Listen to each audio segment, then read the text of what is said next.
The Zaltari instructor froze mid-sentence when the human walked into the War College lecture hall. Commander Velkoth had taught fleet tactics for 17 cycles.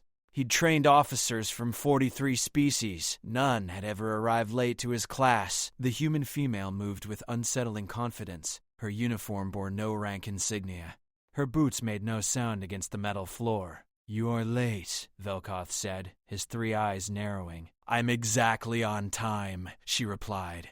The other cadets shifted in their seats. A Draxian in the front row clicked his mandibles nervously. Everyone knew Velkoth's reputation. He'd expelled students for less. "State your designation," Velkoth demanded. "Nora Webb." "Your rank, Cadet Webb." She didn't answer. Instead, she walked past the front row, past the second row, and stopped at the raised platform behind Velkoth's teaching podium. There sat a single chair, empty. Dust covered its armrests. Nora pointed at it. Silence crashed through the room like a shockwave. The chair belonged to the War College's supreme tactical advisor. It had been vacant for 3 years. The last being to occupy it had orchestrated the defense of the Krell sector against impossible odds. That strategist had vanished without explanation. Velkoth's translator chip must have malfunctioned. Surely this human wasn't claiming that position. "Cadet, you will take a seat with the others immediately, or—" "I passed the Rift War simulation," Nora said quietly. Every head in the room turned. The Rift War simulation was theoretical, a tactical exercise so brutally complex that it existed only as a mathematical proof of strategic impossibility. Command had designed it to demonstrate why certain scenarios required retreat, surrender, or evacuation. No one passed it. No one was supposed to pass it. "Impossible," Velkoth whispered. "The simulation has no victory condition." "It does now." An alarm screamed through the War College. Red emergency lights bathed the corridor outside. Velkoth's communicator erupted with frantic voices overlapping in a dozen languages. A holographic display materialized above his podium without authorization. It showed the college's orbital space. 40 Krell warships had just dropped out of faster-than-light travel. They surrounded the station in a perfect kill sphere formation. This wasn't a drill. The Krell didn't negotiate. They didn't take prisoners. They simply erased everything that opposed them. Velkoth's hands trembled as he reached for the evacuation protocols. The cadets would need to reach the escape pods within 4 minutes or they'd all die. Nora walked up the steps to the dusty chair and sat down. "Class is in session," she said. "Take your seats. We have work to do." Velkoth stared at her. "We need to evacuate. We need to teach these cadets how humanity wins." The Krell fleet opened its gun ports. Nora smiled. Velkoth's primary eye twitched. The human sat in a chair reserved for legends while death orbited overhead. "You cannot be serious," he said. "Those are Krell dreadnoughts. Each one carries enough firepower to sterilize a planet. We have training vessels and unarmed shuttles." Nora leaned forward in the chair. Dust particles swirled in the red emergency light. "How many gun emplacements does this station have?" 12 defensive turrets. "Cadet, they are designed for asteroid deflection, not how many functional ships are docked here." Velkoth's secondary eyes consulted his datapad. 23. All are Class 4 trainers with minimal shielding and no offensive capabilities worth crew capacity per ship. 4 to 6 depending on species size, but I fail to see... "You have 97 cadets in this war college." Nora stood and walked to the holographic display. Her fingers moved through the projection, rotating the tactical view.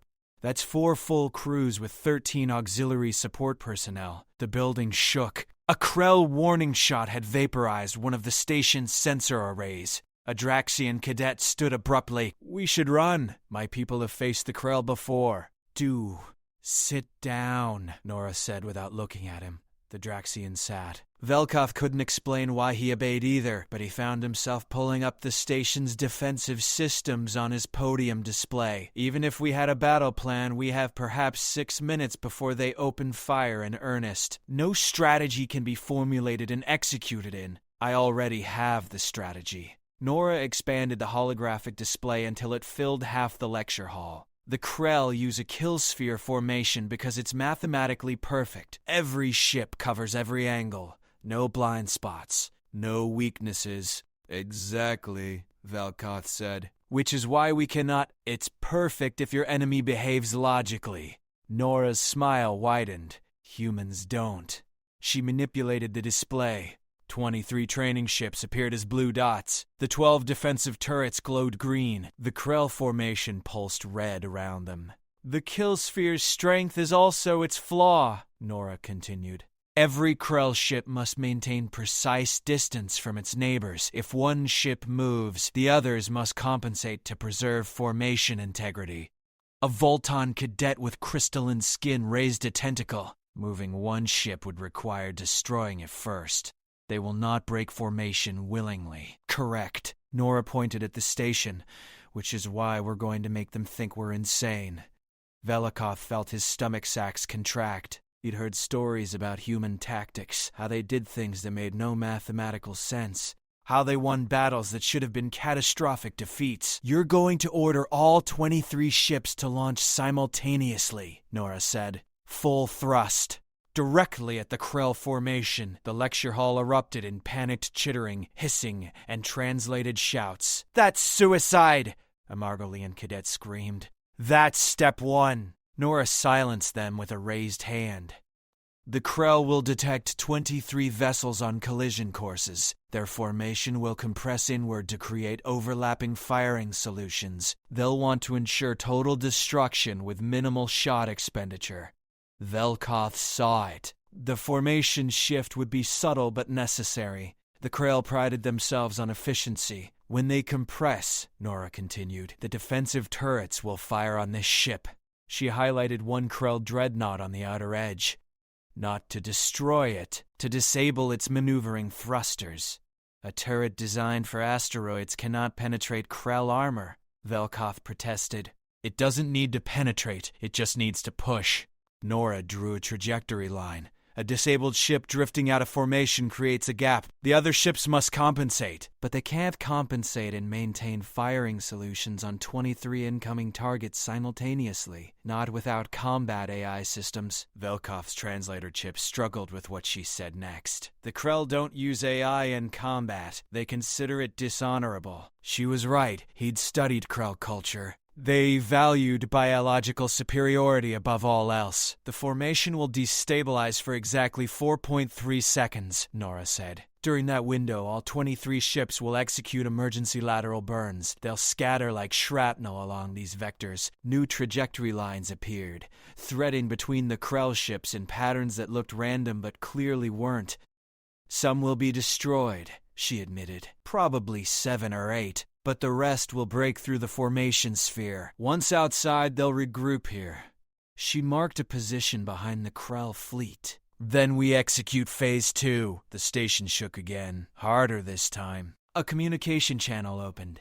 Krell voice filled the hall, translated into flat mechanical tones. Surrender the War College. You have 2 minutes to comply. Velkoth looked at Nora. If this fails, everyone dies. If we surrender, everyone dies anyway. The Krell don't take war colleges as prizes, Commander. They eliminate future threats. Kai. She was right again. Velkoth's hand hovered over the station-wide announcement system. Three Eyes met her too. How did you really pass the Rift War simulation? Nora turned back to the holographic display. I stopped trying to save everyone and started trying to make the enemy regret showing up. Velkoth pressed the button. All cadets to hangar bay immediately. This is not a drill. The hangar bay exploded with controlled chaos. 97 cadets from 24 species sprinted to their assigned vessels. Velkoth had never seen such precise panic. They moved like water finding cracks in stone. Nora stood on the observation deck above the hangar floor. Her voice carried through every ship's communication system simultaneously. Listen carefully. You get 1 explanation and 0 margin for error. A Sakari cadet fumbled with his ship's hatch release. His 6 fingers weren't designed for human standard controls. Ship 7, your navigator is Volton. Let her handle manual inputs. You focus on power distribution. The Sakari stopped struggling. His Volton crewmate's tentacles flew across the controls. Velkoth stood beside Nora, watching his students prepare to die. How are you coordinating this? You've never met these cadets before today. I read their files during your lecture yesterday. You weren't in my lecture yesterday. I was in the ventilation gallery. Nora pulled up individual ship status displays. Ship 12, your Draxian pilot has faster reflexes than anyone else in this hangar. When I give the scatter command, he leads the formation break. Everyone else follows his vector choices. The Draxian in Ship 12 sat straighter in his cockpit. Velkoff's translator chip buzzed. You memorized tactical profiles for 97 cadets in one lecture period? I memorized them during the first 15 minutes. The rest of the time I was calculating Krell response patterns. The Krell fleet tightened formation outside. Their weapon systems charged with building energy signatures that made the station's sensors scream warnings. 90 seconds until they fire, Velkoff said.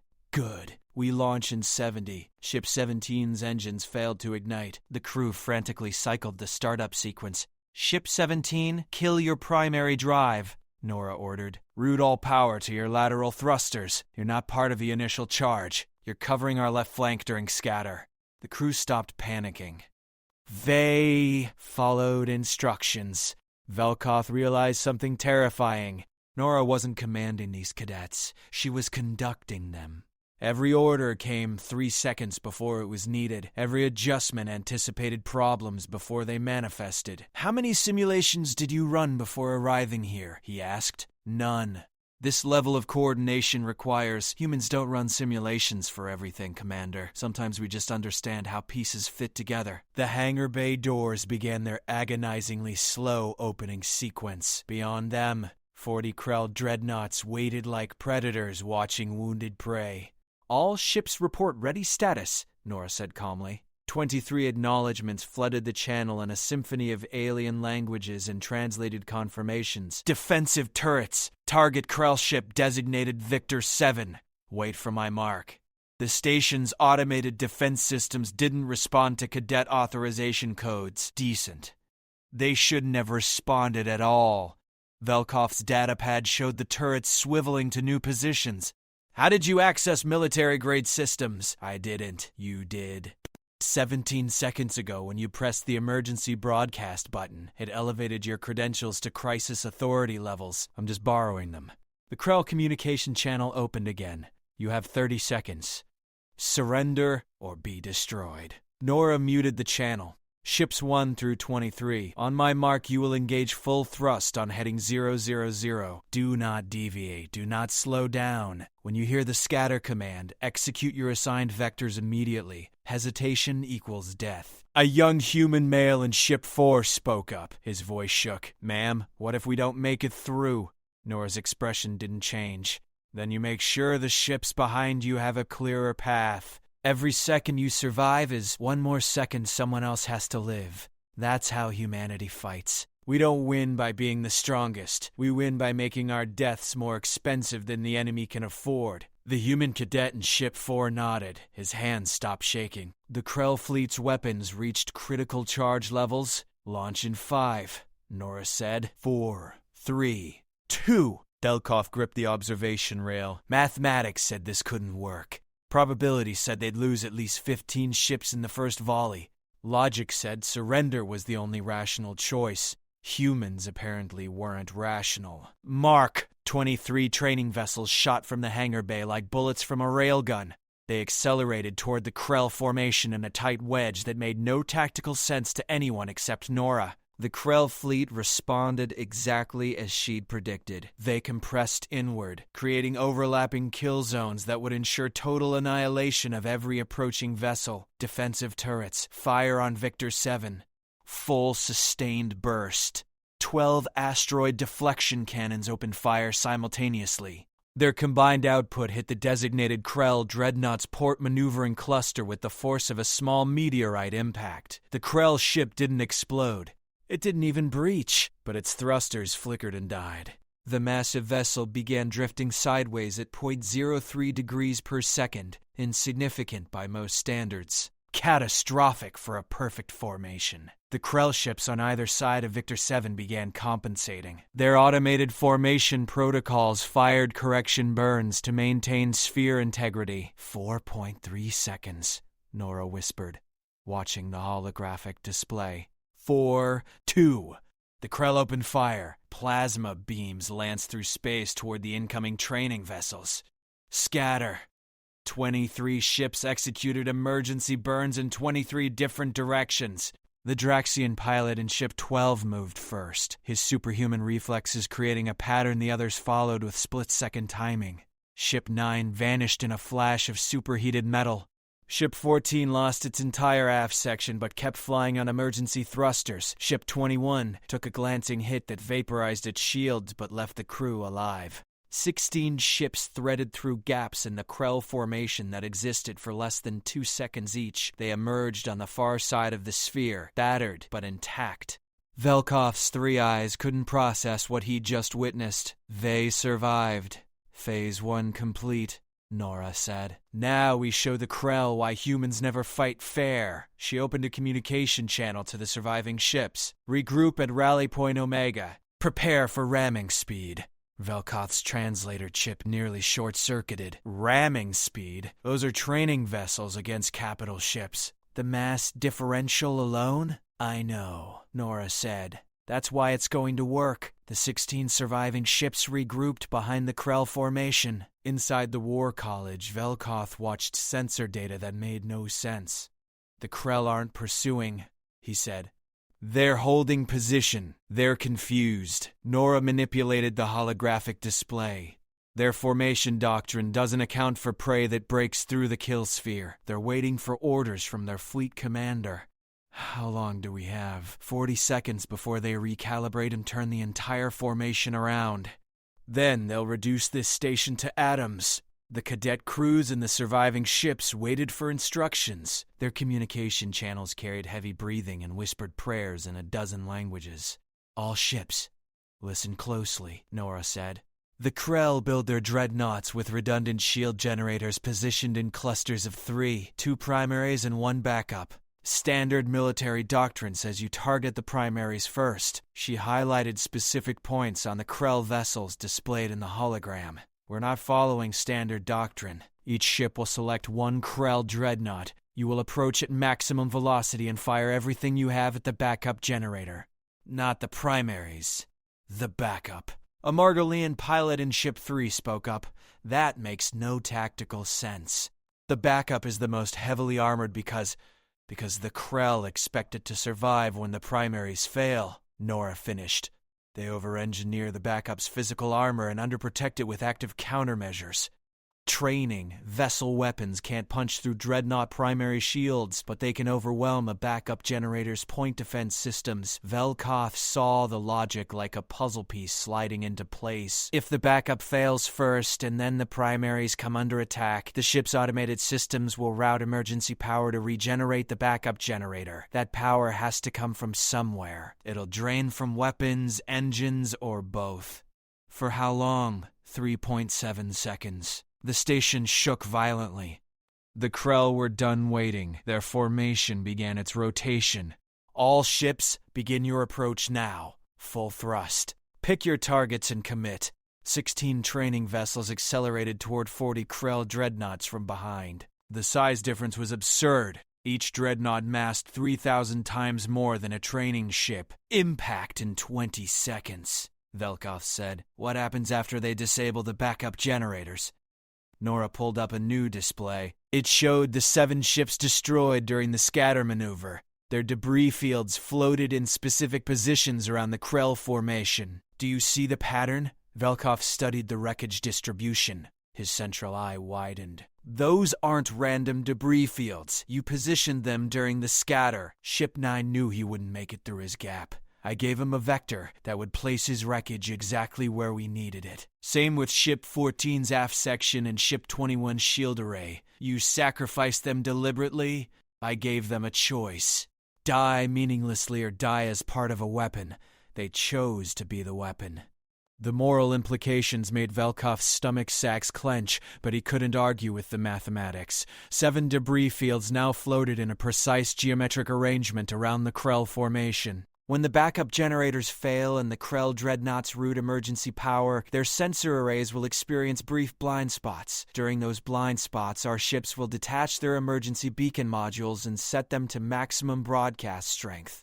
Velkoth saw it now. All of it. The beacons will create false sensor returns, hundreds of them. The Krell will think they're being swarmed by a massive fleet. Close. They'll think they're surrounded by a minefield. The debris fields will support that conclusion, because debris plus active beacons plus sensor blind spots equals a coordinated ambush using mines disguised as wreckage. The Krell have standing orders to retreat from confirmed minefield scenarios. They lost 2 entire fleets to human mine traps during the border wars. It's doctrine now. They don't risk capital ships against area denial weapons. The first training vessel reached its target Krell dreadnought. Every weapon it possessed fired simultaneously at a single 3-meter square section of armor. The backup generator's point defense cannons swiveled and fired, but training vessel weapons were never meant to be threatening. The Krell systems had been calibrated for real warships, not glorified shuttles with guns. The generator housing cracked. Secondary explosions rippled through the Krell ship's aft section as emergency power rerouting protocols activated automatically. Emergency beacons away, the Ship 3 pilot reported. One by one, the other 15 ships struck their targets. 16 Krell dreadnoughts experienced simultaneous backup generator failures. 16 emergency power drains created cascading sensor disruptions across the entire formation. Hundreds of false contacts bloomed across Krell tactical displays. Velkoth's communication system intercepted the Krell command channel. Their fleet commander's voice carried unmistakable fury and something else. Fear. All ships, emergency faster than light jump, pattern theta, execute immediately. The Krell formation collapsed. 40 dreadnoughts engaged their jump drives in a carefully choreographed retreat sequence that prevented spatial interference between vessels. In less than 12 seconds, the most feared fleet in 3 sectors vanished. The War College's alarms fell silent. 16 training vessels drifted in empty space, their crews too shocked to speak. Velkoth turned to Nora. You defeated a Krell armada with training ships and debris. I convinced them they were about to lose ships they couldn't afford to replace. There's a difference between defeating an enemy and making them defeat themselves. The cadets who died knew exactly what they were doing. I gave them the plan during the scatter sequence. They had 3 seconds to decide. They all said yes. The surviving ships began limping back toward the station. Several had catastrophic damage. All had exceeded their structural stress limits.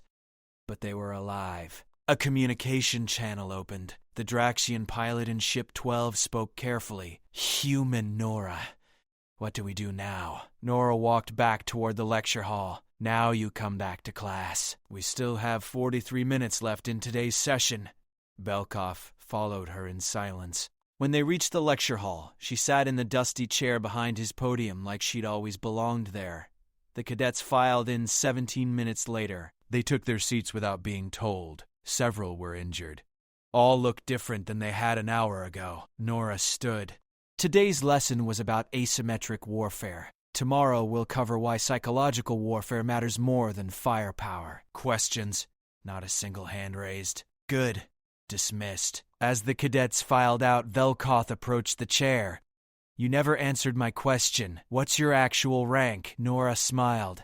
I don't have one. Ranks are for people who need permission to do what's necessary. I'm just someone who's very good at winning. 3 days passed before the Admiralty arrived. Nora sat in the same chair, teaching a lesson on resource optimization when the War College's main hangar filled with military vessels. Real ones this time. Battle cruisers with enough firepower to crack moons. Admiral Keyes entered the lecture hall flanked by 6 armed guards. He was human, old enough to have actual combat scars instead of regenerated tissue. His uniform carried decorations from wars Velkoth had only read about. Clear the room, Keyes said. The cadets looked at Nora. She nodded once. They filed out in silence. Velkoth moved toward the door, but Keyes stopped him. You stay, Commander. You're part of this. The guards positioned themselves at every exit. Keyes walked to the front of the room and stared at Nora like she was a bomb that might detonate. Nora Webb. Age 24. No formal military training. No academy credentials. No rank. No serial number. No official existence in any fleet database. He pulled up a holographic file. Yet somehow you access classified war college systems, commanded a tactical engagement against Krell forces, and now you're teaching advanced strategic theory to flag officer candidates. I was invited, Nora said calmly. By whom? The previous occupant of this chair. Key's jaw tightened. Admiral Carson vanished 3 years ago. No one knows where he went or why he left. He found me. Nora stood and walked to the holographic display that still showed the debris field from the Krell engagement. He spent 2 years teaching me everything he knew. Then he told me it was my turn to sit in the chair. That's not how military protocol works. Carson didn't care about protocol. He cared about winning. So do I. One of the guards shifted his grip on his weapon.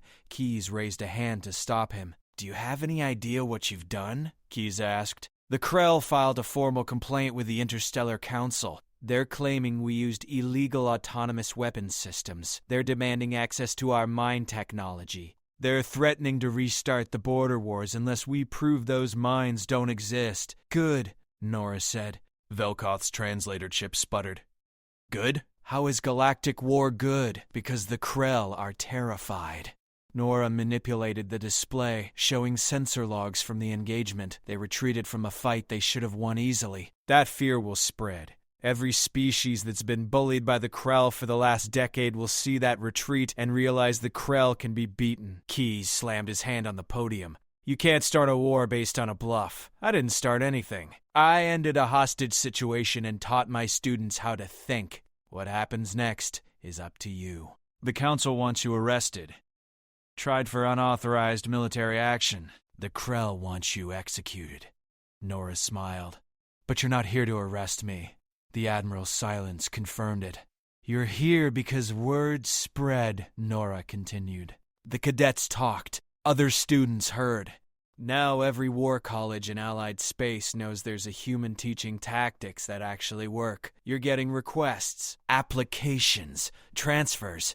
Everyone wants to learn from the person who beat the Krell with training ships. You've created a political nightmare, Keyes said. I've created an opportunity. The Krell think we have weapons we don't have.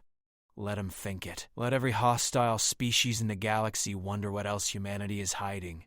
Fear is cheaper than fleets, Admiral. I just bought you 10 years of strategic advantage without firing a real shot. Velkoth watched the two humans face each other. He'd studied human behavior for years, but never truly understood it until this moment. They didn't just fight wars. They fought probability itself. Keyes pulled up another file. Your psychological evaluation from Carson's notes. He wrote that you have a perfect strategic mind, but zero regard for acceptable casualties. He was wrong, Nora said. I cared deeply about casualties. I just refused to let the fear of losing stop me from winning. Every cadet who died in that engagement volunteered. Every survivor knows exactly what they accomplished. Tall. That's not disregard. That's respect. The 7 cadets who died have families demanding answers. Then tell them the truth. Their children saved 90 lives and prevented a Krell foothold in this sector. Tell them their sacrifice mattered. Don't cheapen their choice by pretending it was anything other than heroic. Keyes studied her for a long moment. Then he dismissed the guards with a gesture. They left reluctantly. Carson left me a message before he disappeared, the Admiral said quietly. He told me someone would eventually sit in that chair. Someone who understood war the way humans actually fight it, not the way protocols say we should. He said when that person arrived I should let them teach. And what do you say? Nora asked. Keyes looked at Velkoth. Commander, your honest assessment. Can she actually teach strategic theory, or did she just get lucky once? Velkoth's 3 eyes focused on different aspects of Nora simultaneously. Her posture, her breathing, the absolute certainty in her expression. She didn't get lucky, he said. She saw a scenario with no winning options and created one through pure tactical innovation. The cadets trust her. More importantly, they think differently now. They question assumptions. They look for advantages in places I never taught them to look. That's not an answer. Yes, she can teach, Velkoth said firmly. Better than I can. Better than anyone I've ever observed. Keyes nodded slowly. Then here's what happens. Officially, the engagement never occurred. The Krell attacked a weapons test site. They encountered experimental defense systems. They retreated. No casualties on our side because there were no personnel present. That's a lie, Nora said. That's diplomacy. The alternative is you stand trial and spend the rest of your life in a cell, while the Krell use this incident to justify aggression against human colonies. Is that what you want? Nora sat back down in the chair. What do I get in return? You stay here. You teach. You turn cadets into the kind of officers who can win impossible fights, but you do it quietly. No more dramatic engagements. No more protocol violations. You work within the system. The system is broken. Then fix it from the inside. Keyes walked toward the door. You have 1 year to prove this wasn't a fluke. Train these cadets. Show me they can think like you. If you succeed, I'll authorize expansion of your program. If you fail, you disappear like Carson did. He left without waiting for a response. Velkov stood alone with Nora in the empty lecture hall. You're not going to follow his restrictions, are you? I'm going to teach cadets how to win. Nora pulled up a new tactical scenario on the holographic display. Everything else is negotiable.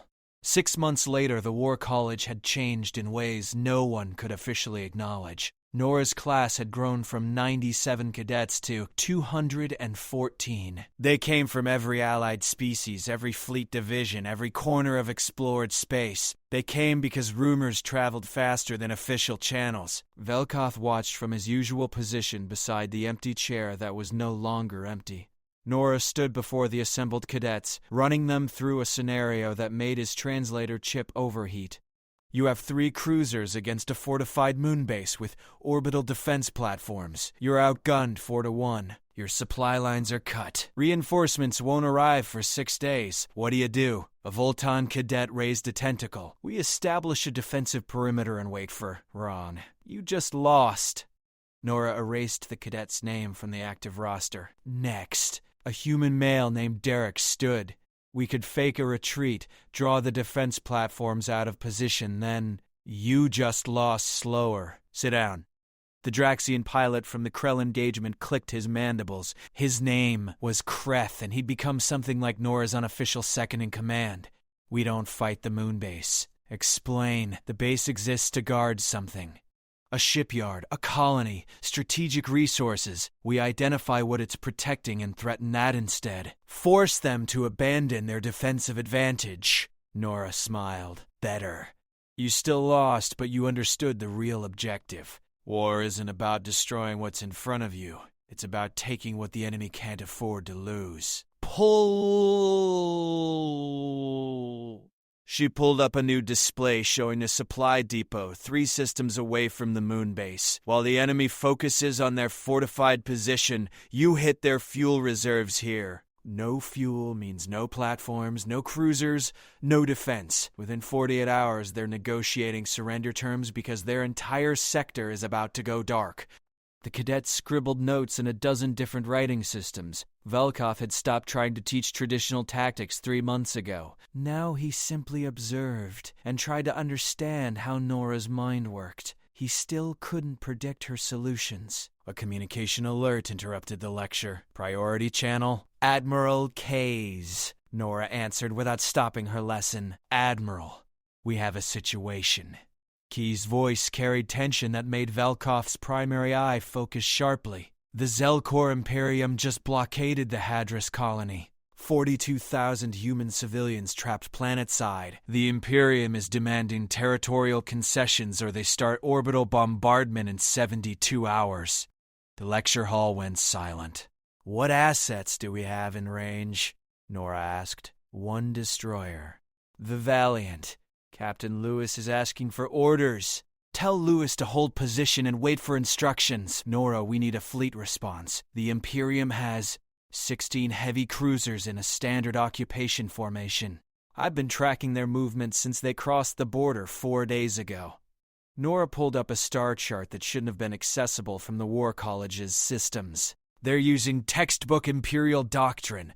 Predictable. Exploitable. Boring. Keyes appeared in the holographic display, his expression caught between fury and desperation. This isn't a training exercise. Those are real people who will die if... Which is why I'm not sending a fleet. Nora turned to her cadets. Pop quiz.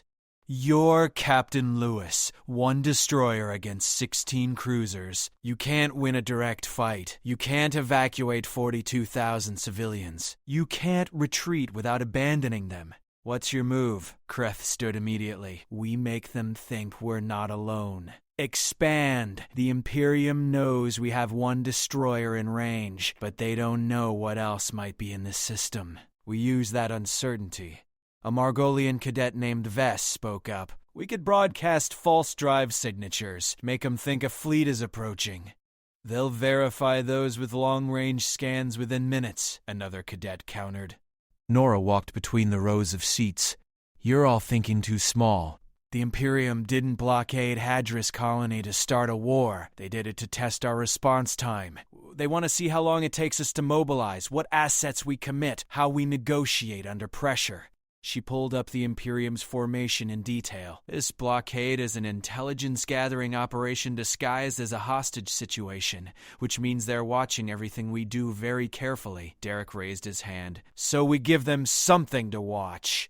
Exactly. Nora highlighted specific points around the colony. Captain Lewis will position his destroyer here and begin broadcasting what appears to be targeting coordinates for a long-range weapons system. Not threatening, just calculating.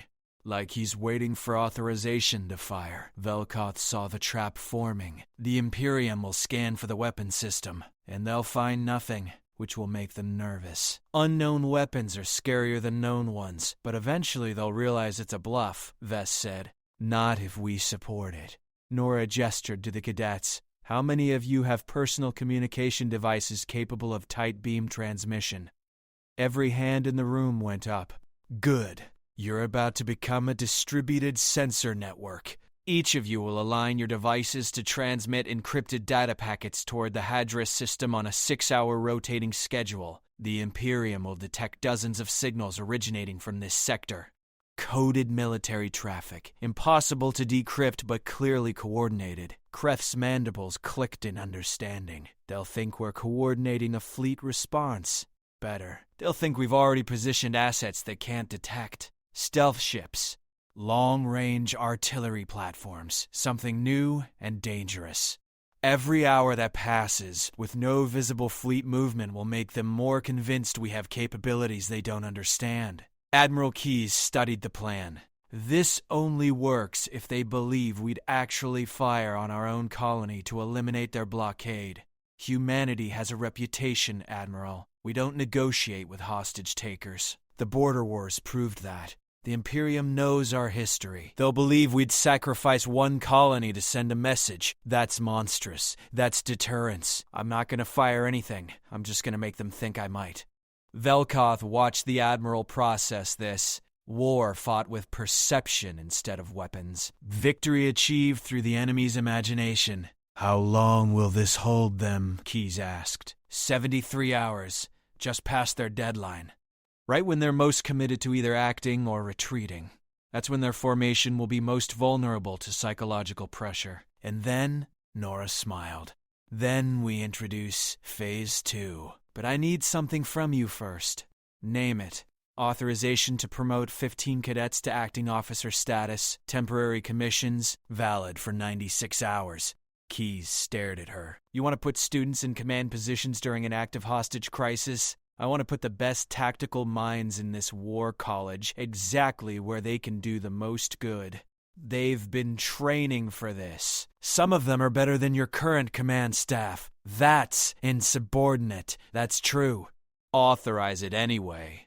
The Admiral's silence stretched for 10 seconds. Then he nodded.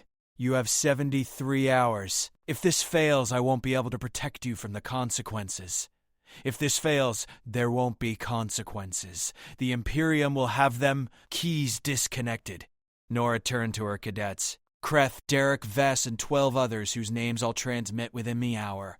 You're being commissioned as provisional tactical officers. You'll coordinate the signal network and feed false intelligence patterns to Imperial scanners. Everyone else will continue training while providing communication support. She pulled up a countdown timer. 72 hours, 59 minutes. Class dismissed. Report to your stations. We have a colony to save without firing a single shot. The cadets moved with purpose. No hesitation. No fear. Velkoff approached Nora as the hall emptied. What's phase 2? You'll see in 73 hours, assuming I'm right about Imperial psychology. And if you're wrong, Nora looked at the countdown timer.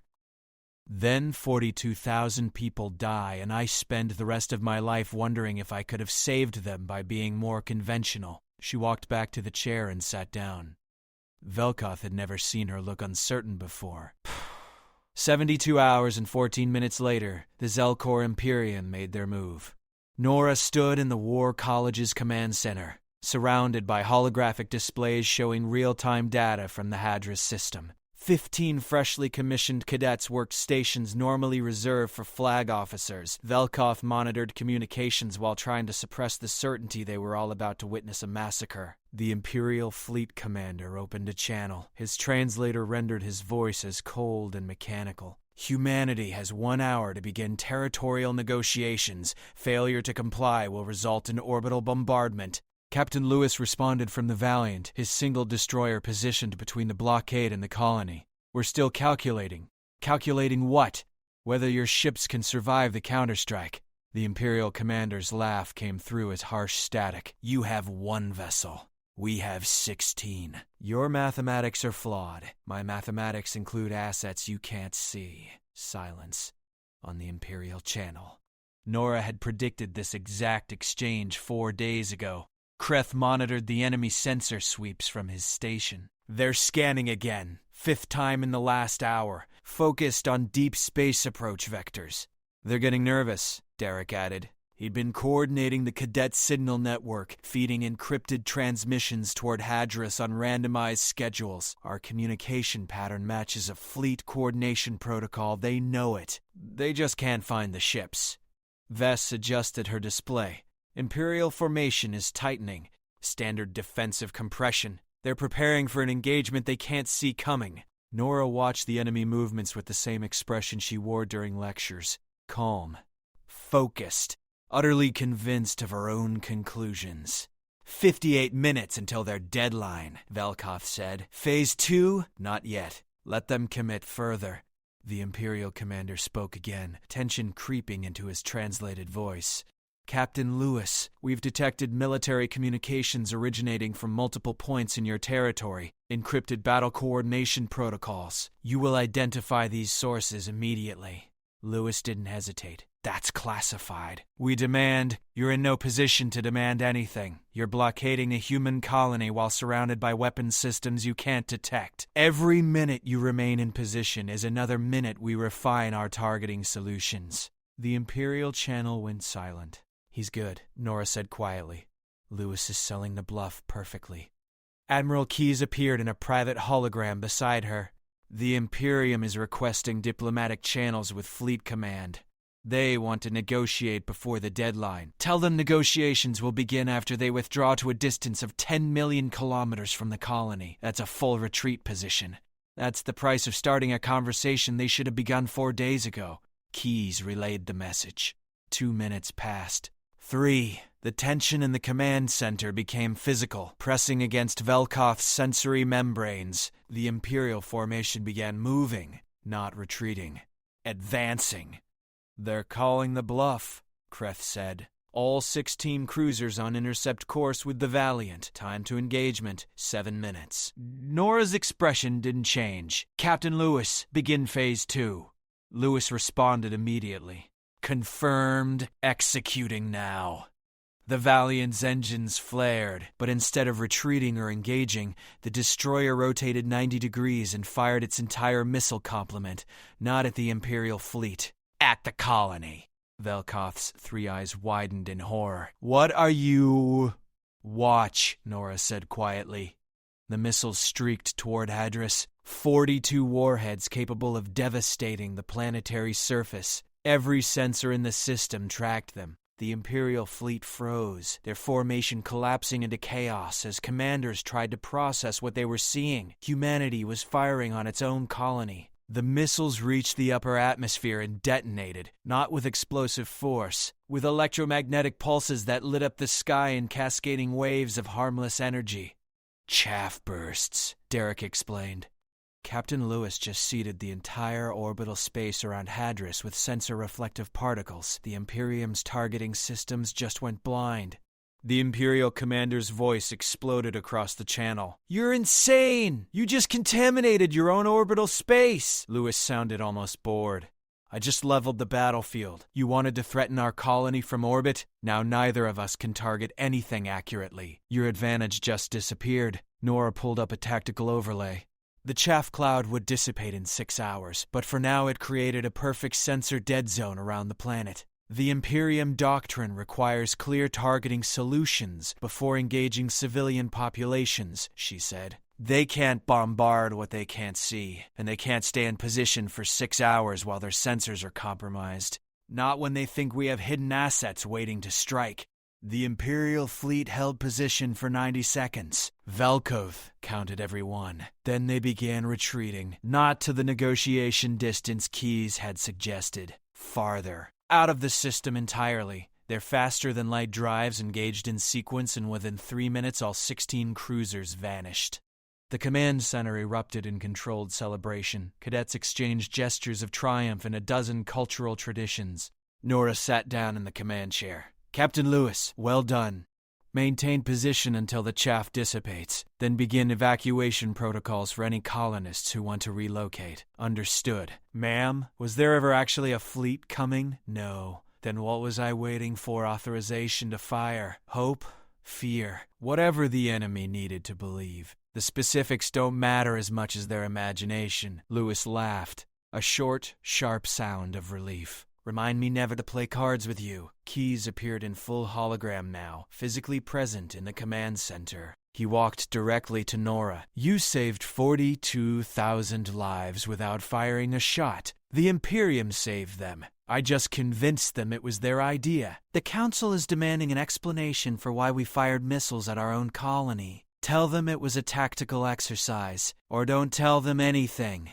The Imperium will spread the story themselves, how humanity is willing to sacrifice anything to win, how we have weapons they can't detect, how we're unpredictable and dangerous. Every hostile species in range will hear that story and think twice before testing us."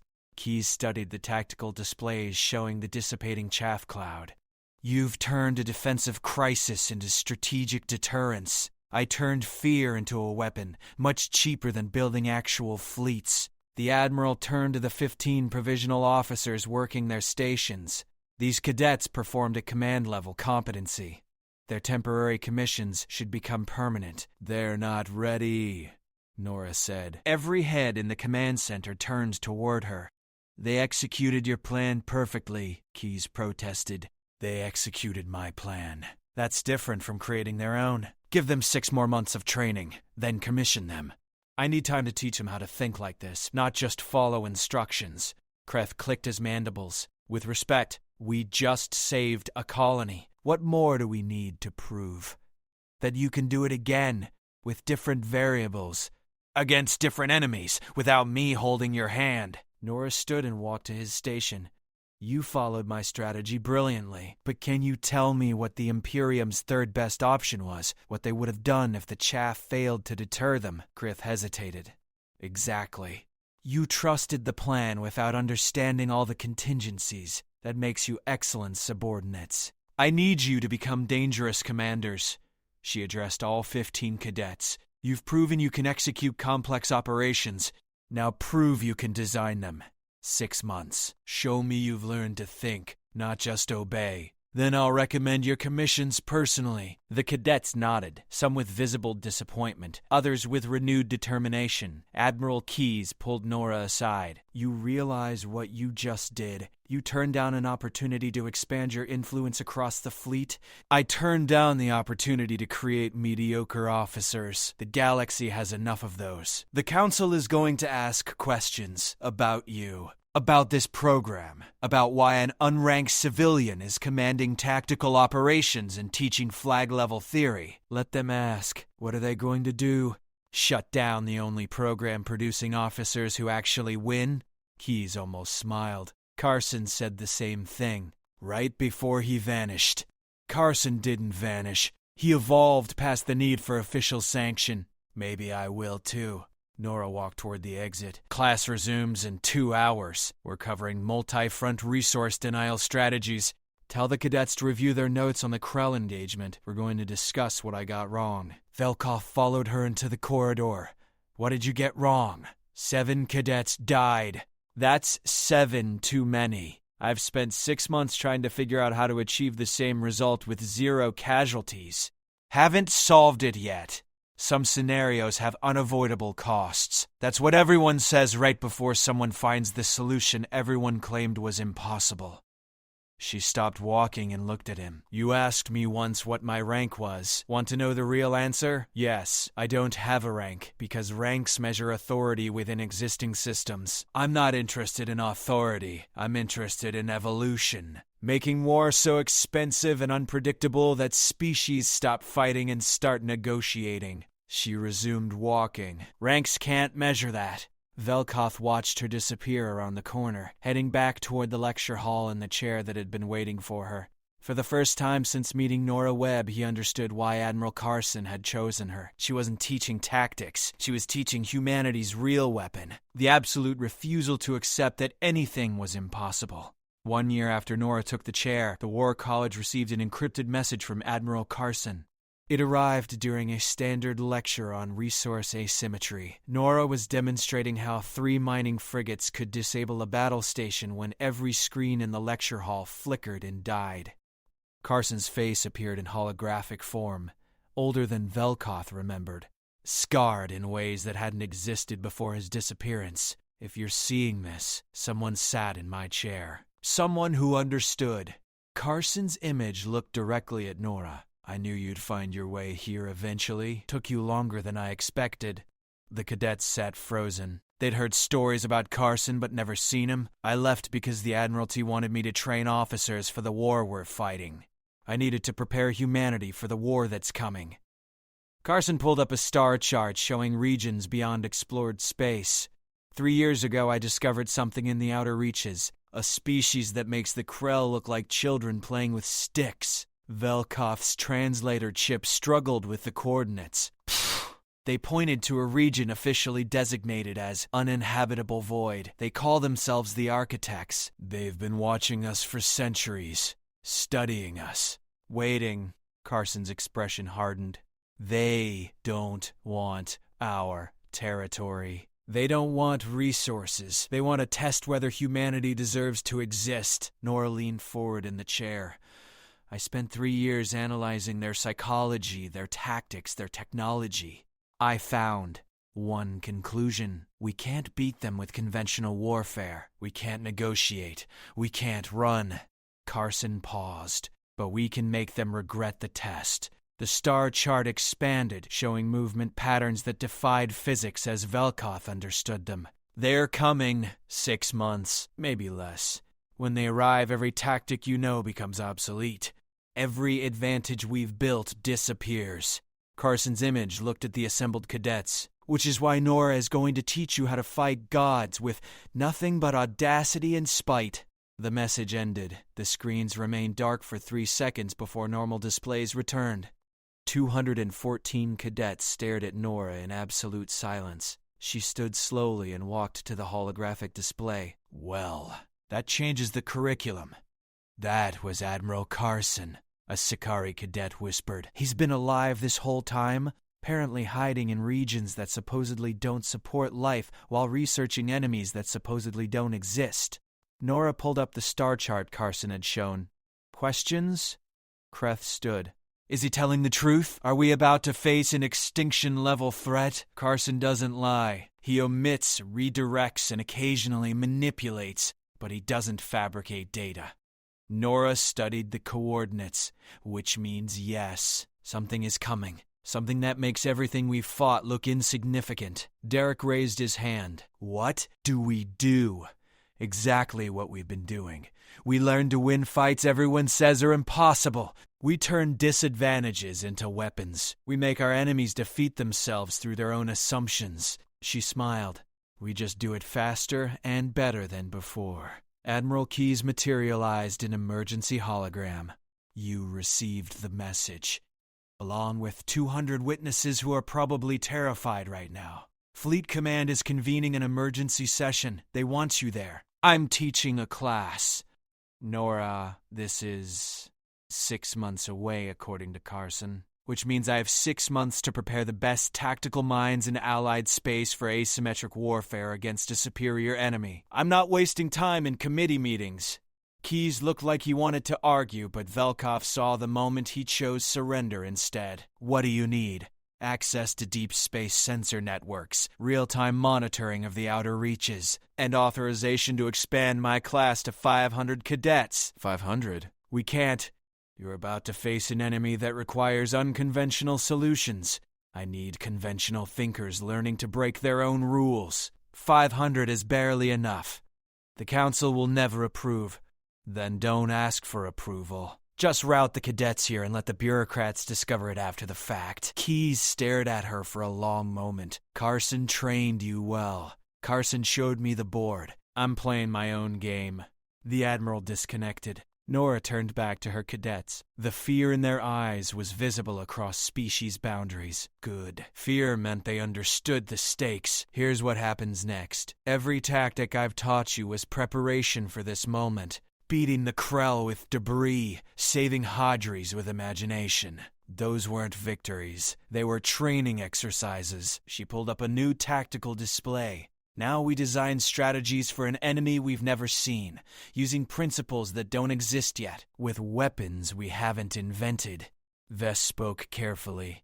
How do we fight something we don't understand? We make them not understand us. Humanity's greatest weapon isn't technology or numbers. It's unpredictability. We do things that make no logical sense and somehow win anyway. Nora highlighted specific regions on the star chart. The architects have been watching us for centuries. They think they know how we fight. We're going to prove them catastrophically wrong. She pulled up files on every engagement humanity had won through unconventional means. The border wars, the Krell retreat, a dozen smaller conflicts where humans had achieved impossible victories. Pattern recognition. Every species we've faced assumed we'd follow predictable tactical doctrine. We didn't. We adapted, improvised, and created solutions that shouldn't have worked. Nora marked specific decision points in each engagement. The architects are expecting the same patterns. We're going to give them something they've never encountered before. Kreth clicked his mandibles. What if they've already accounted for human unpredictability? Then we evolve past unpredictability into something that doesn't have a name yet. Nora smiled. We become the thing nightmares warn other nightmares about. The lecture hall doors opened. More cadets filed in. Not the registered students. Officers. Real ones. Captains, commanders, even a few flag ranks Velkoth recognized from Fleet Command. They took seats among the cadets without explanation. Admiral Keyes appeared in hologram again. Word spread. Every combat-rated officer within 3 sectors just requested emergency leave to attend your lectures. I couldn't stop them if I tried. The lecture hall filled beyond capacity. Officers stood along the walls. Some sat on the floor. Velkoth counted at least 400 individuals representing every major fleet division. Nora surveyed them all. You're here because you know something is coming. Something that makes your experience and rank meaningless. You're here because you'd rather learn from a civilian with no credentials than die following doctrine that doesn't work. No one disagreed. Good. That means you're ready to understand what I've been teaching. She pulled up the complete tactical archive from the past year. Every simulation, every exercise, every engagement. None of this was about winning specific battles. It was about teaching you to see warfare as a creative act, not destruction, creation. Building victory from materials that don't exist yet. An older human captain stood. How do you fight enemies you can't see with weapons you haven't built? You fight them with the one thing that transcends technology and tactics. Nora looked directly at him. You fight them with the absolute certainty that humanity doesn't lose. Not because we're stronger, Not because we're smarter, but because we refuse to accept defeat as a possible outcome. She turned to the holographic display showing Carson's coordinates. The architects are coming to test us, to see if we deserve to exist. They expect us to fail because every species they've tested has failed. Nora's smile widened. They've never tested humanity before. They don't know what we do when someone tells us we can't win. Velkoff understood then what Carson had seen in her. What made her worthy of the chair? She wasn't preparing them to survive the architects. She was preparing them to make the architects regret coming. Class is now in permanent session, Nora said. Sleep when you can, eat when necessary. But understand that every moment between now and first contact is another moment to design strategies that will make gods think twice about testing humans. 400 individuals straightened in their seats. Let's show the universe why humanity says fuck yeah. The War College transformed into something that had never existed before. A forge for making the impossible routine. The architects arrived 4 months early. Nora was running a simulation when every sensor array in explored space screamed warnings simultaneously. The lecture hall's displays overloaded with data that shouldn't have been possible. 17 vessels materialized at the edge of human territory, not ships. Structures, each one the size of a small moon, composed of materials that bent light and warped space-time around them. They didn't communicate. They didn't threaten. They simply existed in positions that formed a perfect geometric cage around 12 human colonies. Admiral Keyes appeared in emergency hologram. We have 80 million civilians trapped inside their perimeter. Every military asset we send gets reflected back at us. Our weapons pass through them like they're not there.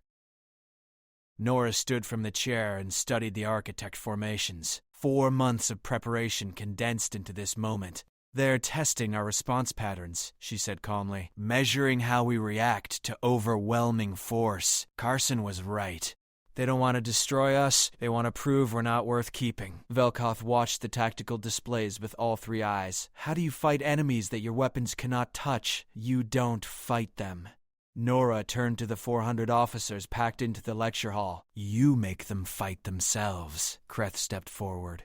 We've been preparing for this. What are your orders? No orders. Recommendations. Nora pulled up the simulation they'd been running. We've spent 4 months designing 73 different engagement scenarios. Time to see if any of them work against reality. She highlighted the architect formation. They positioned themselves in perfect geometry, mathematical precision, which means they think in patterns we can predict. That's their first mistake. Derek worked the tactical display, overlaying human colony positions against the architect cage. If they're testing us, they're expecting either aggression or retreat. Standard responses, so we give them neither. Nora expanded the view to show the space between the architects and the colonies. We give them confusion, she transmitted a set of coordinates to every ship in range. All vessels, civilian and military, begin broadcasting on these frequencies. Maximum power. Overlapping patterns. A Voltan captain spoke up. Those are harmonic interference frequencies. They'll create standing waves in subspace, but cause no damage. Exactly. The architects are reading our dimensional signatures to understand our technology level. We're going to flood the spectrum with noise that makes us look simultaneously primitive and impossibly advanced. Within minutes, 300 ships began broadcasting. The subspace around the architect formation filled with cascading interference patterns that defied analysis. Nora watched the architect vessels through the sensor feeds. They didn't move, but their material composition began shifting, adapting, trying to filter the noise. They're responding, Bess reported, reconfiguring their hull structures to compensate for the interference. Good. While they're busy adapting, we move to Phase 2. Nora pulled up colony evacuation plans. We're not evacuating the civilians. We're evacuating everything except the civilians. Velkoff's translator chip sputtered. That makes no sense. The architects are testing whether we value survival over material possessions. Everyone expects us to save people first. We're going to save the people by saving everything else first. She transmitted new orders.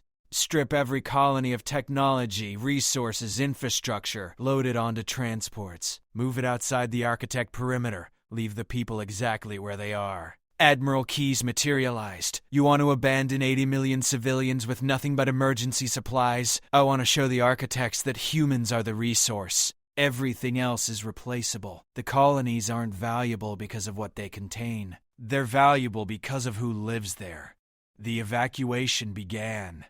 Thousands of transport ships descended on the trapped colonies and stripped them systematically. Power generators, communication arrays, manufacturing facilities, even agricultural equipment. Everything portable moved outside the architect cage. Within 6 hours, 12 colonies stood empty of everything except people. The architects didn't interfere. They watched. They're confused, Nora said. This doesn't match any response pattern they've seen before. Evacuation should prioritize life. We prioritized objects. Kreth studied the architect formations. Their geometry is shifting. They're closing the cage tighter around the colonies. Because they think we're abandoning the civilians to save resources, they're preparing to execute judgment on humanity for valuing materials over life. Nora smiled. That's when we hit them with the truth. She opened a communication channel that broadcast across every frequency simultaneously, not to the architects. To the 80 million civilians standing in their empty colonies, this is Nora Webb. You've been stripped of every comfort, every tool, every piece of technology you owned. You're standing on barren ground with nothing but each other and emergency rations. The greatest test humanity has ever faced is watching you right now. She paused. Show 'em what humans build from nothing. For 3 seconds silence. Then 80 million people began to move. They didn't panic, didn't flee. They organized. Construction crews formed from civilians who'd never built anything. Engineers shared knowledge with farmers. Children helped elderly. Species barriers dissolved as human and alien colonists worked together. Within hours, temporary shelters rose from local materials. Communication networks assembled from salvaged parts. Food distribution systems emerged from collective coordination. The architects watched as civilizations rebuilt themselves from zero resources in real time. They're testing our adaptability, Derek said. Seeing if we collapse when comfort is removed. They're seeing something they didn't expect, Nora corrected. They're seeing that humanity doesn't need technology to be human. We carried our civilization inside us the whole time. The architect vessels began to pulse. Energy readings spiked across all 17 structures. They're preparing something, Velkoff warned. Judgment, Nora said. They're deciding if we pass or fail their test. She transmitted one final broadcast, this time directed at the architects themselves. You came to test whether humanity deserves to exist. You stripped us of resources to see if we'd abandon each other. You trapped our people to measure our priorities. Here's what you learned. Humans don't need permission to exist. We don't need your approval. We don't even need your test. The architect vessels pulsed brighter. But since you're here, let me tell you what you missed. Every species you've tested before valued survival above principle. They chose life over dignity, safety over defiance. You expected the same from us.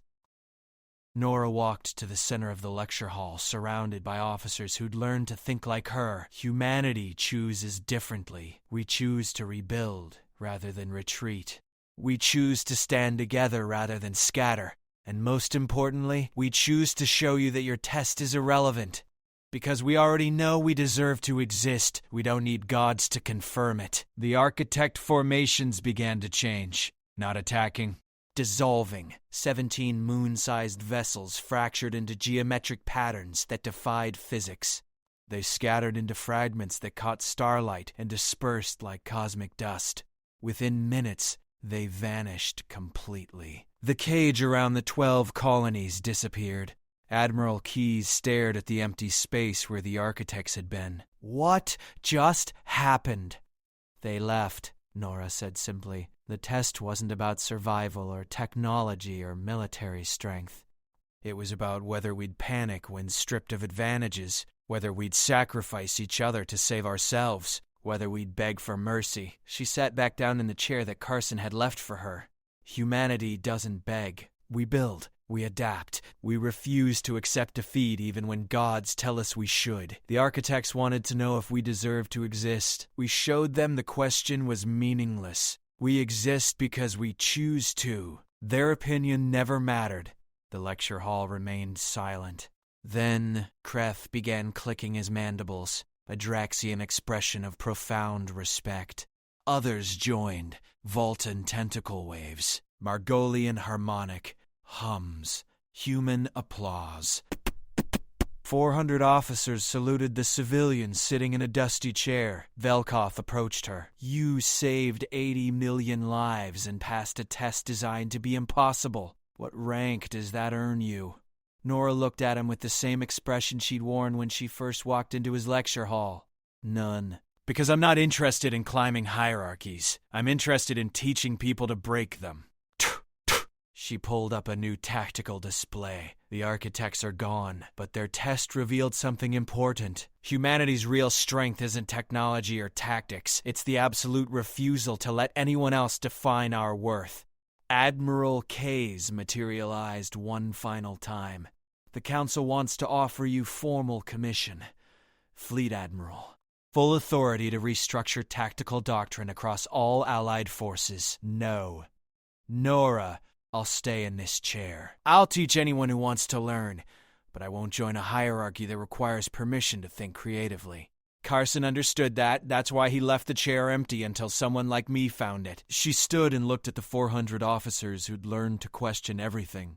Class dismissed. We start tomorrow on post-scarcity resource warfare, because just because the architects left doesn't mean the universe is finished testing us. The officers filed out slowly, each one changed by what they'd witnessed. Velkoth remained behind. What happens now? Nora walked to the observation window overlooking the hangar bay. New ships arriving. More cadets requesting transfer. The War College growing into something unprecedented. Now we prepare for whatever comes next. Carson knew the architects were just the beginning. There are other tests, other species watching to see if humanity's victory was luck or evolution. She turned to face him. I'm going to prove it's evolution. That we've moved past the need for traditional warfare into something that doesn't have a name yet, where victory means making conflict so pointless that enemies choose peace over fighting. That's idealistic. That's human. She smiled. We don't just survive impossible situations. We make them routine. That's what fuck yeah really means. Not celebration of violence, celebration of the refusal to accept limitations. She walked back to the chair and sat down. Same time tomorrow, Commander. We have universes to teach how humans win. Velkoth looked at the chair that had been empty for 3 years before Nora arrived. The chair that Carson had left for whoever understood that rank was meaningless compared to vision. He understood now why she'd pointed at it when he'd asked for her rank. She didn't need one. She was already exactly what she needed to be, the person who taught humanity how to make gods